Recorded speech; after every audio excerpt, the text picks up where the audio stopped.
If you study the sky in a planetarium, you can be pretty certain that any of your questions can be answered. But if you observe the real night sky, there is a chance that you may see something moving that you don't recognize. A UFO, an unidentified flying object. And for the untrained observer, it is easy to be fooled, and there's usually some simple explanation. But as you've just seen, even for people who are used to watching the sky, there are some things that defy explanation. Hello, I'm Peter Coyote, and in the movie E.T., I play a UFO investigator who, like myself, has always wanted to have a UFO experience. I think that many people are fascinated by the possibility that UFOs might be spacecraft piloted by intelligent beings. In my case, it's a curiosity that's existed for more than 30 years. But the real question is there any validity to the UFO experience? Anything beyond just our wishful thinking? About 90% of the objects that are reported as UFOs are explainable. Usually they turn out to be celestial bodies or military and civilian aircraft, and a certain number of them are hoaxes, like this one and this one. To the skeptics, 35 years of investigations have failed to turn up any evidence that UFOs really exist. One of the leading critics is aviation writer Philip Klass. We've had tens of thousands of UFO reports, yet there is not a single photograph of an extraordinary craft-like object that cannot be explained as a hoax or in other prosaic terms. There is not a single physical artifact, not a residue, that would say something extraordinary is underway. Then are UFOs just part of our modern mythology, reflected in Hollywood films? All through history, mankind has always looked to the skies for help. In times of tension, they've always looked to the skies, and today, when we have the fear of nuclear holocaust, of overpopulation, of pollution, of the energy crisis, my gosh, what's more natural for the people than to say, wouldn't it be nice if some intelligences could come in from above and help us out with all this stuff? Astronomer Alan Hynek has been studying UFOs for over 30 years now, and he's convinced that there's nothing fictional about them. Starting as a complete skeptic, I underwent a transformation, and now I've simply, I guess the best way of saying it is it's an itch that I just have to scratch. It's there, and I feel that we have a phenomenon that is, could be of tremendous potential importance to the human race. I feel that strongly about it. So who is right, the believer or the skeptic? In a moment, we'll look at the evidence for some answers.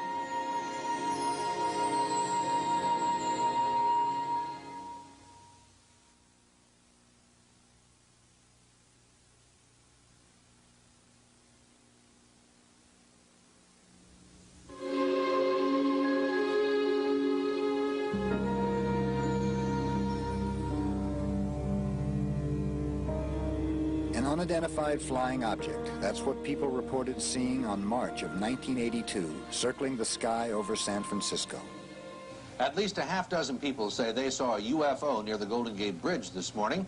A cluster of lights was first spotted by one commuter crossing the bridge just after 6 a.m. It looked neon, and it was just kind of hovering, and it looked like a big white wing, to me. Each year, hundreds of people claim to see UFOs. Most are eventually identified. This particular object turned out to be an advertising plane, which is frequently mistaken for a UFO. When people do see things in the sky that mystify them, who can they turn to? Publicly, government agencies claim no interest in UFO sightings. This leaves a few small private organizations the task of investigating the literally hundreds of UFO sightings every year. These organizations are small and have tiny budgets and are staffed by volunteers who must investigate these eyewitness reports in their spare time. Tom Page is a high school astronomy teacher in Northern California. On weekends and whenever time allows, he's a field investigator for the Mutual UFO Network, one of the largest groups in the country. One of his more recent cases involves a young pilot from Novato, California. Shannon Davis is a flight instructor who has logged over 3,000 hours in the air, 600 of those at night.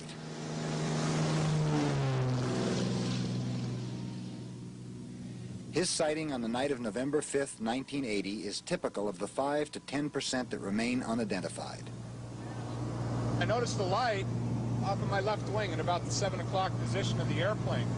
And because I was in radar contact with Oakland Center, because of the IFR flight, I asked them how close that aircraft was from us, and they said that they didn't show anything on radar out there. Then I noticed that it pulled up alongside my left wing.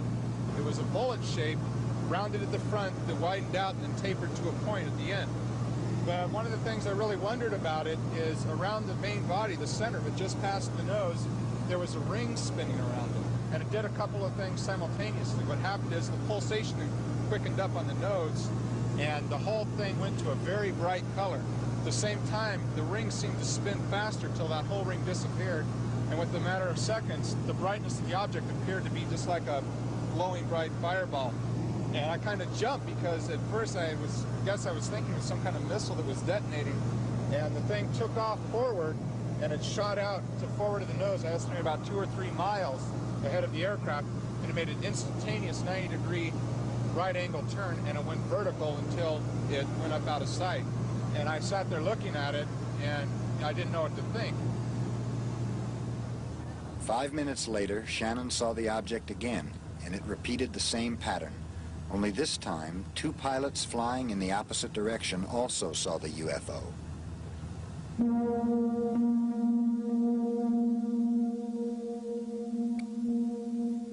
I have to, to the best of my knowledge, rule out any kind of meteor or shooting star, because I don't know if any meteor that will come alongside, pace you, and then take off forward and go vertical. Okay? Any kind of spacecraft or military aircraft, technically that was defying all physical laws by making an instantaneous 90-degree turn. According to the laws of physics, that can't be done. And, you know, I watched it do it twice. The first step in any UFO investigation is to check out witness credibility. In this particular case, it was easy since Tom already knew Shannon. I first met Shannon Davis as a student in one of my classes. As far as the credibility of the witness in this case, I feel that this particular individual is telling the truth. I think he's a very truthful individual. He had no reason to lie. And at the time, he didn't want any publicity. Now he said that he would be willing to make this public just for scientific information. But one witness does not make a strong case, so Tom tried to locate the other 2 pilots. There's a possibility in this particular setting that there were 2 other witnesses, 2 pilots who saw something come out of an overcast above Shannon. I do not know what airline they were from, and Shannon didn't either, and we're unable to contact them. And what about radar? During the encounter, Shannon radioed Oakland Center Flight Facility, but their response was negative. If a pilot were to inform us that he had a sighting of a UFO in close proximity, we would not be able to distinguish between he and that UFO. It would be all one target to us. Could the object have been man-made or a natural phenomenon? None of those things could do the things that this particular object did, moving forward at a high speed, making a right-angle turn. Possibly a military aircraft could, but the military certainly wouldn't be telling us about it. The case closed. This is how the evidence stood. Was the main witness credible? Yes. Were other eyewitnesses contacted to support the story? No. Was the object tracked on radar? No. Could the object have been man-made or some celestial body? Inconclusive. That's the problem we have, is that we're basing the whole UFO study on the report of witnesses, and we have to just determine whether these witnesses are telling the truth or not. Shannon believes he saw something extraordinary, and Page agrees with him. But to the doubters, without hard evidence, they're inclined toward a more conventional explanation. There are dozens, simply dozens of things to be seen in the night skies. And I say to any of your viewers, if they will go out tonight, if it's a clear night, and spend 3 hours looking at the night skies, I can almost guarantee them they will see something that will surprise them, something unusual. But ufologists like Page argue that the problem is not the validity of the eyewitness accounts, but the lack of professionally trained, full-time people to investigate cases like Shannon's. look, we wouldn't have gone to the moon if we'd had to depend on people who could work only on weekends and without salary as a hobby. What we need in ufology is to make it professional. Not all UFO investigators are amateurs. There are professionals and many with scientific backgrounds who are conducting diligent studies. Their efforts have brought UFO research out of the realm of fantasy into a brighter, more realistic light.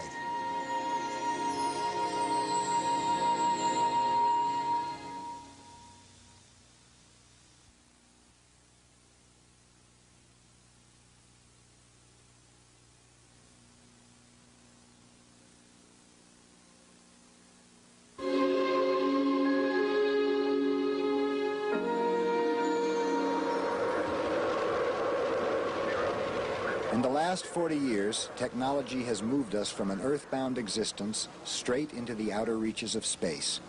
And now that technological know-how is being used to try and unravel the UFO mystery. John Schuessler is a mechanical engineer for McDonnell Douglas and NASA. Here at the Johnson Space Center in Houston, Schuessler has worked on several space programs, including Skylab and the Space Shuttle. Schuessler's lifelong interest in UFOs prompted him to bring together other interested aerospace workers and form a group called VISIT. Our Project VISIT is a very unique organization in that our acronym stands for Vehicle Internal Systems Investigative Team. And by that we mean that UFOs, if they exist, must have internal systems, as do our spacecraft, such as the Space Shuttle. We feel that by investigating cases where there are unique attributes, and that it is time that world governments officially acknowledge materials, metals, photographs, anything technological, that we can take the end result and model it, backtrack, and define and design exactly what happened. Over the past several months, Schuessler and his group have accumulated a file of 100 cases of UFO encounters in which people were injured. One of the most intriguing cases that Schuessler and his group are investigating involves these women, Betty Cash, Vicki Landrum, and Vicki's grandson, Colby. In December of 1980, the three of them encountered an unusual object on the outskirts of Houston. We had been driving out this country road, which it is a very desolate area, and all of a sudden we seen this object. So I didn't know whether to stop, to back up, keep going, or what. So we just kept driving. We thought, well, maybe it's an air balloon or something, you know, weather balloon or something. But the closer we got, we could tell that either it was going to be us or it, because it kept getting lower and getting hotter. And this object come down almost to the treetops, almost ahead of us, and I screamed for Betty to stop. And I think if she hadn't stopped and we went on under it, we would have burned up.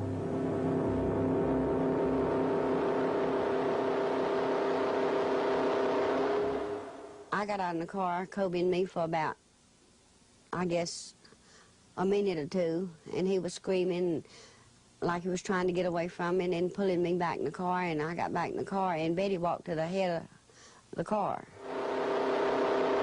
I thought it was the end of time, because I've always been taught the Bible says the world will be destroyed by fire, hell and brimstone. Well, how did I know that the hell and brimstone wasn't right there with it?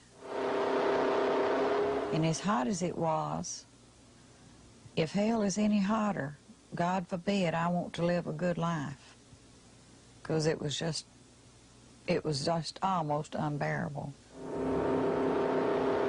I kept trying to calm Kobe, and I couldn't.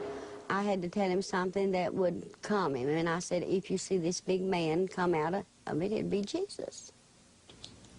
Well, I just had a feeling to look up in the sky. I looked around a little bit more and I saw that object. It looked like a diamond. It lit up the whole sky. It was a grayish, metallic-looking color, but yet the flames it was throwing out was a reddish, yellowish-looking glow. Besides the strange object, they all claim to have seen several helicopters hovering around it. Just about the minute that I got up close enough to really make the shape of the object, whatever it is, the helicopters were there. We was amazed at, you know, what kind of helicopters there were. We were about scared to death. The double rotary kind of helicopters, I'd never saw one before. Whatever they saw that night, the physical impact was immediate. Within hours, they were suffering from severe headaches, diarrhea, and vomiting. Betty Cash had the worst symptoms. Her main problem at that time was severe headache, swelling of the face, swelling of the eyelids, and the swelling of the scalp, that is the top of the head. The fear of ridicule kept Betty from telling about her UFO encounter. But weeks later, when patches of her hair started falling out, she told her doctor about the incident. Specialists were brought in, including a dermatologist and a radiologist, to run tests. They all turned up negative. John Schuessler and his group started their own investigation several months later. Despite the inconclusive medical reports, Schuessler believes that all 3 victims received some kind of radiation exposure caused by the UFO. It's a package of symptoms that all 3 had, and all 3 being different kinds of people. That's the significant thing, from their age, the past history, medical history, etc. But they all had common symptoms. The common symptoms all manifested themselves right after the incident, starting within hours. And what about the helicopters that were supposedly hovering around the object? Schuessler's investigators found other witnesses who saw them. The helicopters must have been military if they existed. That has to be a given.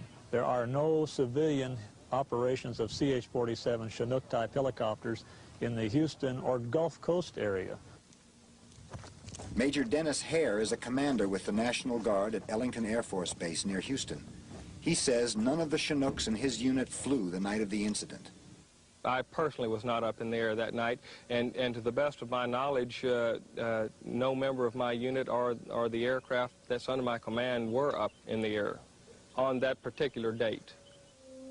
A fleet of helicopters, an unidentified flying object, and 3 victims who were injured by it. What do they all add up to? No one is sure.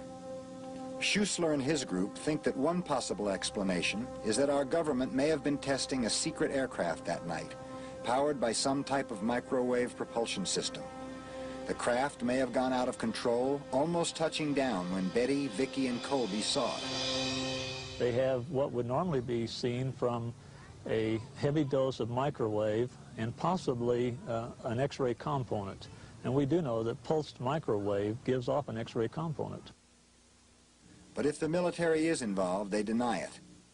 Citizens of the United States were subjected to chemical exposures, radiation exposures, and various other things over the past 30 years at different times in the interest of research or military operations. And a lot of those people kept saying, hey, look, I was hurt. Believe me, I was hurt. And everybody said, you're crazy, it couldn't have happened. As for Betty and Vicky, they still suffer from hypersensitivity to heat. I do expect them to take care of my medical bills and what I have had to go through with and what I'm still going through with and what I may have to continue for years. I don't believe in the little green men and all of that stuff from outer space. But if it's something that people don't know about, and it slipped in here and did that to us, and the government say they don't know about it, when they had the helicopters up there, we in a terrible shape. Because if it can happen to us, it could happen to a whole city. A postscript to the case. Vicky and Betty have filed suit against the federal government, attempting to win compensation for their injuries. They remain firmly convinced that whatever it was they saw, it was attached to the United States military. After pressure from a Texas congressman, the U.S. Air Force sent its own special investigator to look into the matter. His report states that he was unable to find any connection whatsoever between the UFO and any branch of the U.S. military. And so the case remains unsolved, but it does raise some questions. Is it possible that some unidentified flying objects could be secret U.S. military test planes? And if so, what recourse do citizens have if they are injured by them?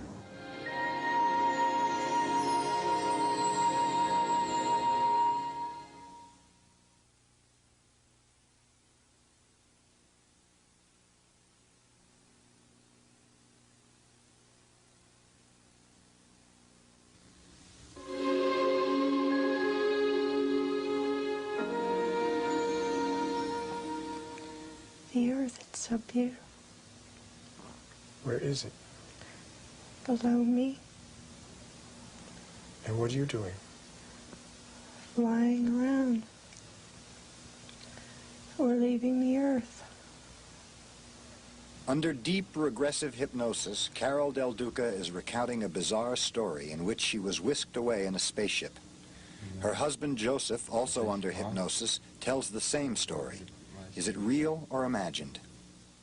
In the whole area of UFO experiences, the strangest and most controversial are the abduction cases. Since the early 1970s, there have been well over 300 incidents of people claiming to have been forcibly abducted and taken onto spaceships where they met extraterrestrial beings. These incredible stories have divided UFO investigators.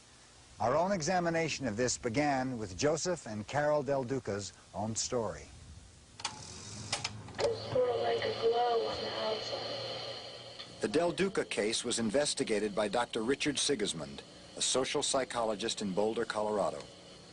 Their story begins late one night while driving down a lonely stretch of highway on their way home from a trip with their 4-month-old son. All they can remember is seeing 4 UFOs. Only under deep hypnosis do they begin to fill in the lost hours. 4, 5, sleep. Joe and Carol are each hypnotized separately, but relate similar stories. Pulling into the woods. You're pulling into where? The woods. What are you doing there? We're going to the spaceship.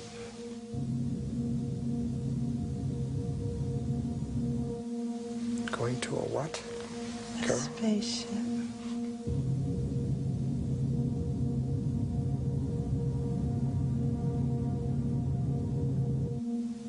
Tell me what you're doing then.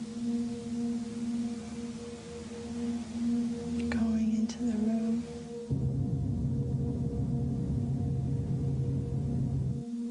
It's a bright room. It's a bright room. What are you doing in this room, Joe? Just laying there. In these rooms, Joe and Carol talk about undergoing some kind of physical examination. They're looking at my feet. They're looking at your feet, you said? Yes.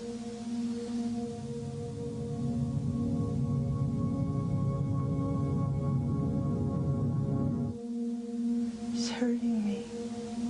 What'd you say, Carol? It's all right to tell me, Carol.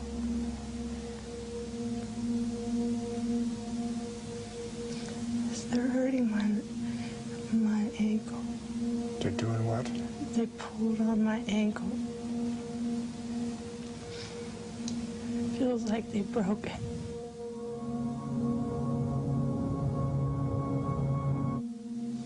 There's people. Will you describe these people to me, Joe? Tell me what you see. Tell me what they're doing, if anything. They got little ribs all up and down. They're real skinny at the waist, but they have a big chest.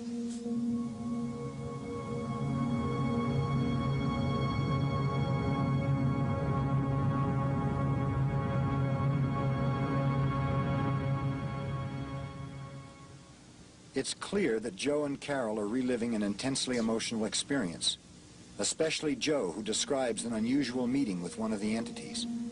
He just pulled me out. Pulled you out of what, Joe? Out of my body. I'm one, but I'm two. He's so nice. He's warm.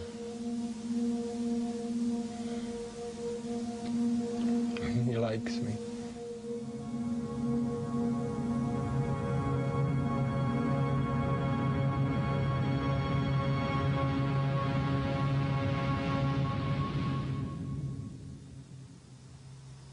Were Joe and Carol abducted by aliens from another world, or did they imagine it? Dr. Sigismund believes it did happen. The stories on every significant, in fact, minor details, they match. Even though each individual had distinctly different type of experience, which they relived under the hypnosis, nonetheless, if they were describing the shape of the so-called craft, or they're describing the suits of the entities, it all dovetailed to a minute degree. It would be a great difficulty if individuals sought to perpetrate a hoax to maintain it under deep hypnosis. We sometimes doubted ourselves. Did that really happen? That's incredible. But after we realized that this was a good thing, and very few people have the privilege of getting to do something like that, that it left us with good feelings. It was just mind-boggling, but there was a lasting impact. But the theory of abductions is being challenged by this team of investigators. Dr. Alvin Lawson, an English professor at Long Beach State University, Dr. William McCall, a medical doctor who specializes in hypnotism, and John Herrera, a writer. They demonstrated for us a basic experiment. And that it is time that world governments officially acknowledge She was abducted, and a volunteer who is told to imagine an abduction. The result? Both stories are similar. What is it that you're seeing? They're shapes, and they're looking down at me. They're tall and slim, with large eyes, long fingers. It's like this bright light in their heads looking down at me. But they're like shadows. Mm-hmm. And something's passing across. Yes. It's sort of like a piece of something. They're looking into my eyes. There's no communication that they know what I'm thinking. No verbal communication. It's like they're bleeping something at me, like electrical impulses or something. In general, the imaginary and the real experiences, as we've experienced them here, are identical. I mean, there are no real substantive differences. All of these indicate to me that, and to my colleagues, I'm sure, that the imaginary or that the abduction narratives aren't real physical experiences. That is, they're not aliens coming here. And they indicate, however, that the people believe that something might well have happened to them. This is what's so fascinating. I think something quite real in psychological terms is happening to these people. I don't think little green men are doing it. I think we're doing it, or the mind is doing it to us. Experiments by Lawson, McCall, and others seem to prove that abductions are essentially psychological.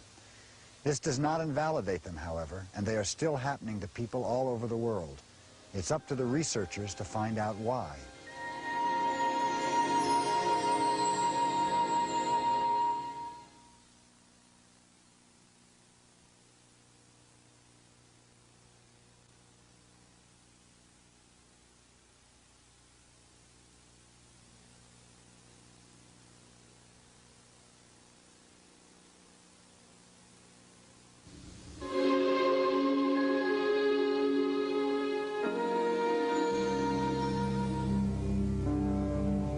Guatemala City, 1976. A TV crew is shooting a commercial when they suddenly spot something strange flying overhead. To this day, no one has been able to identify it. But as spectacular as it appears, this videotape and other forms of pictorial evidence have only limited value in our understanding of UFOs. Richard Haynes is a research scientist who has studied many photographs. In order to make sense out of photographic evidence, it's extremely important to know a great deal about the photographer, about the camera system he uses, about the development process that is used, and in general about the context in which the picture was taken. Oftentimes we come across photographic evidence long after the fact, and because of that we don't have much of that fine detail information that we need to do a good systematic analysis. But with the development of sophisticated image enhancement equipment, investigators can gain new information from photographs. Haynes demonstrated how this can be done by analyzing this particular photograph. The picture of a tiny object trailing a plane has long been considered by ufologists to be a good example of photographic evidence of a UFO. But skeptics claim the object is really something on the ground. To try to settle the question, Haynes had the photograph put through a process called color enhancement. This gives the picture more detail, allowing Haynes to do a more extensive analysis. What our analysis has just shown of the digitization of this photograph is that the darkness of this major disc-shaped image right here is very close to the same darkness as the tail structure here of the airplane, the wing tank, and the main body. And we find that there's no objects on the ground at that equivalent range with the equivalent darkness. Now, what this suggests then is that in fact it's an airborne object. But even faux enhancement equipment has its limits. In the final analysis, however, we're stuck with an image of something we don't understand. If that enhancement process shows the image to be an airplane outline, we're home free. But on the other hand, if it shows a symmetrical airform, an oblate spheroid, for instance, with no means of propulsion or support or lift, we're right back where we started, you see. So photographic analysis must be coupled with a very creative approach on the part of the photo interpreter. So without additional evidence, photographs of UFOs really prove nothing at all. But when there is additional evidence, ufologists believe that they can make a strong case. And right now, we look at one of their strongest. No other pictorial evidence has created as much interest as these images shot from an airplane during the early morning hours of December 31st, 1978. This is the New Zealand film, considered by most experts to be the single strongest evidence of a UFO ever captured on film. To most of us, it may not seem impressive, a small, bright light in the night sky off the New Zealand coast. But it is the only case of a UFO that was seen by several pilots and crew members, picked up on radar and photographed on several thousand frames of 16mm color film shot by a TV crew. It appears to have a brightly lit bottom and a transparent sort of sphere on top, so it appears to be, well, like a flying saucer. No one has studied the New Zealand film more than this man. Bruce Maccabee is a physicist who spent over a year analyzing the film. Now, my claim is that having looked at the film and the whole sighting in general, that the film shows objects which cannot be identified by conventional means. To arrive at that conclusion, Maccabee first flew the same route in which the sightings were made. He set out to disprove one of the first conventional explanations offered, that the object was a celestial body, like Venus. The lights that they were talking about was below the level of that mountain range. In other words, silhouetted against the mountain range, if you wish, rather than above the mountain range. So I don't see any celestial body that could have done that. Also, if you look at the image carefully, you will see it does strange things, like when it tends to fade out, it changes its shape from being sort of oval to sort of thin in a vertical direction, and then just fades out. Other skeptics suggested that the light came from squid boats, which use bright lights to draw squid to the water surface. To eliminate that possibility, Maccabee made a direct comparison between a squid boat light and the light in the film. The squid boat picture clearly shows a reflection in the water extending underneath the image of the squid boat, sort of a dull reddish triangular reflection extending downwards. In none of the images in this UFO film have I been able to find any indication of a reflection in the water, which you would expect if it's a squid boat. According to air controllers, their radar picked up the object and estimated the distance to the airplane at between 10 to 20 miles. Using a densitometer, an instrument that measures film density, Maccabee was able to determine the object's brightness. If the light source had been, for example, 10 nautical miles away, then it was putting out a power equivalent to several 100,000 watts worth of incandescent light bulbs. A several 100,000 watt source is not a small amount of power. That's an awful lot of energy being used up, and they saw this thing for 15 minutes, so it must have been a considerable source of power by itself. But the most amazing conclusion that Maccabee reached centered on these last few feet of film, shown here in extremely slow motion. It shows the object flashing from bright white to a dim red and then orange color. The periodicity of this flashing is essentially perfect for 30 cycles. Now, such a regular flashing of a light implies intelligent control.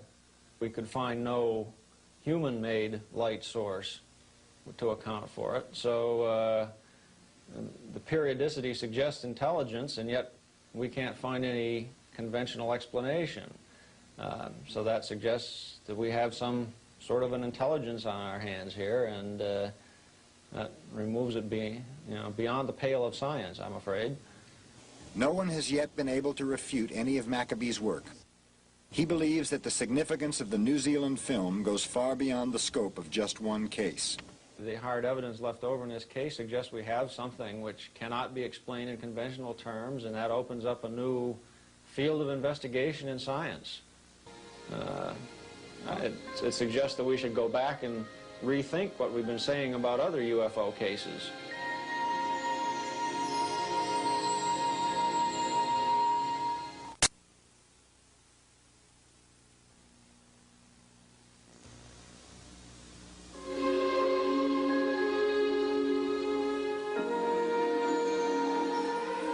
October 25th, 1975. Fighter planes are sent in hot pursuit after an unidentified flying object seen hovering over missile sites at Malmstrom Air Force Base in Montana. NORAD, the North American Air Defense, reports that the jets failed to intercept the object. For the next 2 months, NORAD recorded other sightings of UFOs over missile launching sites and nuclear weapons storage areas in Michigan, Maine, and North Dakota. In all cases, our jets were unable to overtake the objects. The 1975 sightings show us dramatically that unidentified flying objects have invaded our airspace. And yet, since 1969, the federal government's position has been that it is not interested in investigating UFOs. It was in 1969 that the Air Force ended Project Blue Book, a 21-year investigation of UFOs. Their basic conclusion was that lack of evidence warranted no further study of the matter. There was no evidence of threat to national security. There was no evidence that we had been visited by extraterrestrial vehicles.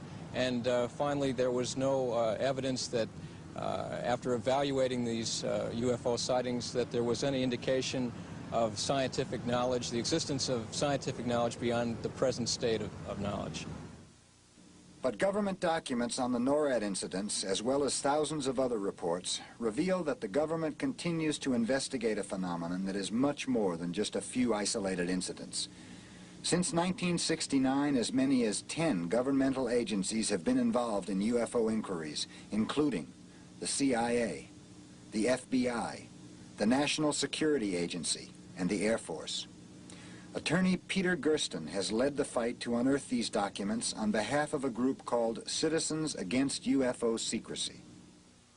The documents confirm the reality of these unconventional objects, and there is furthermore evidence that these objects exhibit a technology that is beyond present-day technology, an advanced technology, a more sophisticated technology.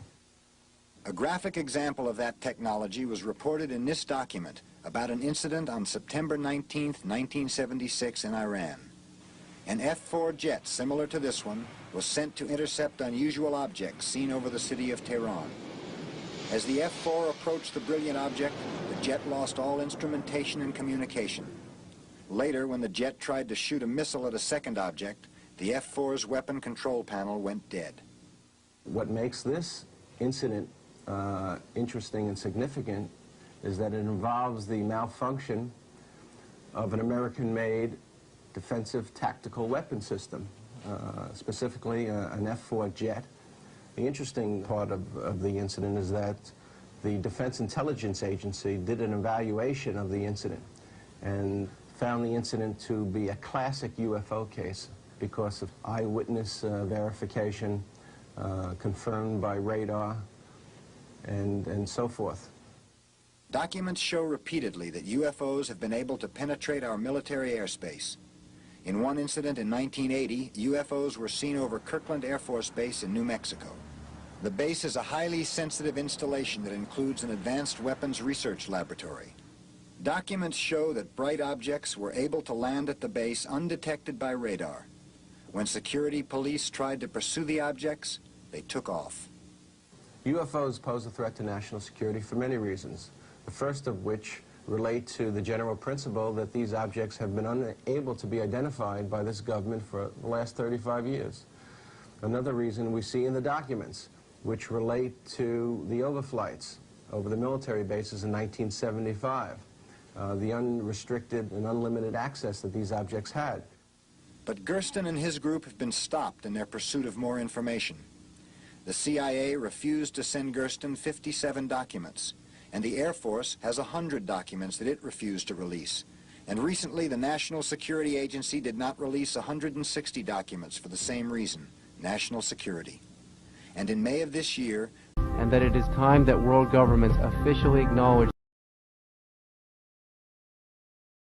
would be both embarrassing to the agency because it would show once again that the objects exist, that the objects are an advanced technology, and the objects do in one way or another pose a threat. So they don't want to release the information for that reason. How much should the public be told about our government's investigations of UFOs?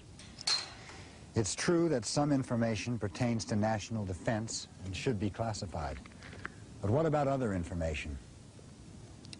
What's needed now are not more secrecy-shrouded investigations, but a joint effort between government and scientists dedicated to unraveling the UFO mystery. Because it's obvious that Project Blue Book was not the last word on the subject.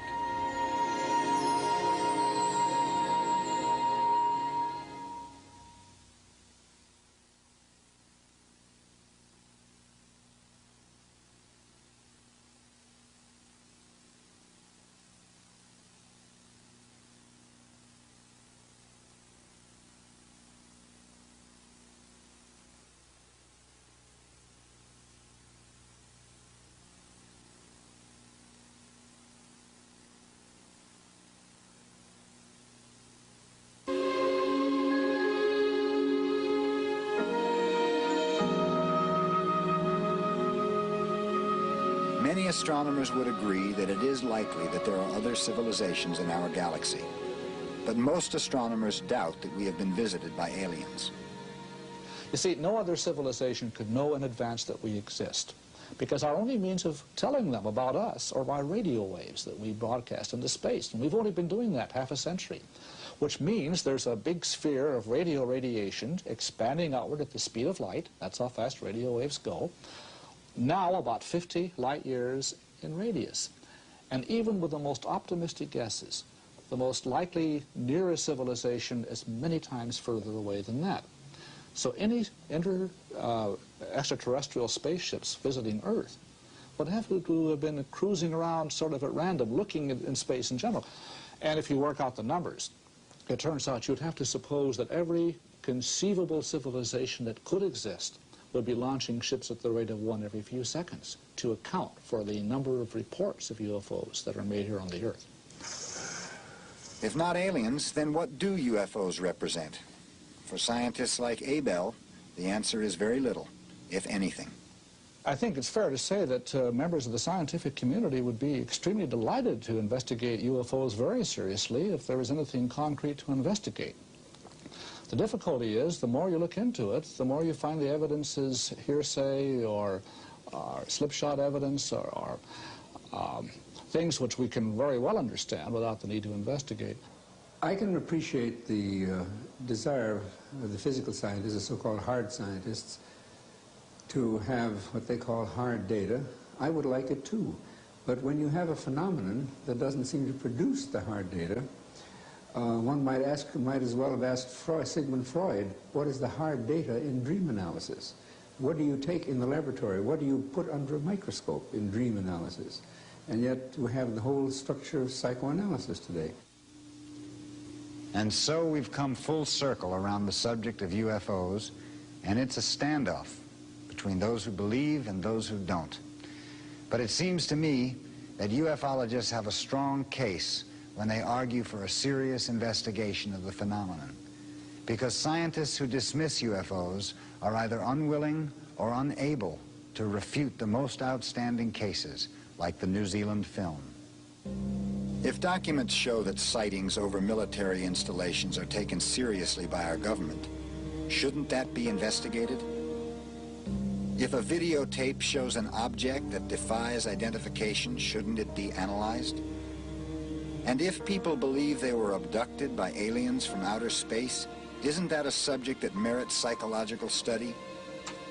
Dr. Haynes and others say yes, and they make a plea for time and money to do a thorough investigation of the strongest UFO cases.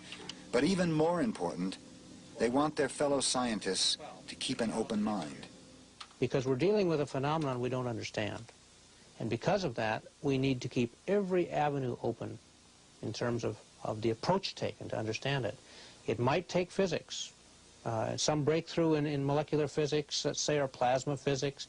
It might take some understandings of the psyche, of the unconscious. It might take a combination of the two. It might take some totally new field of science we don't have yet. Ufology today is in the state, I would say, that, say, chemistry was when chemistry was alchemy. A mixture of superstition, wild ideas, unproved claims, and yet out of that whole mess, finally, the very first-class science of chemistry evolved. And I think the same thing is going to happen eventually with ufology. But right now, it is a mess. There's a fantastic amount of wishful thinking, of desire, of pseudoscience, of pseudo-religion, of cultism. But eventually, I think that will all finally sink to the bottom, and we'll have, out of that whole thing, a clear liquid of something that we can really see, and I hope understand. It doesn't seem likely that the government will join with scientists in a complete public investigation of the UFO phenomenon. And this leaves the job to be done by the Allen Hyneks and the Richard Hayneses and the hundreds of investigators all over the world struggling against all odds to make some sense of the UFO experience. But the lack of information does not diminish our interest. Indeed, it's the mystery that feeds our imagination and allows us to wonder about marvelous possibilities.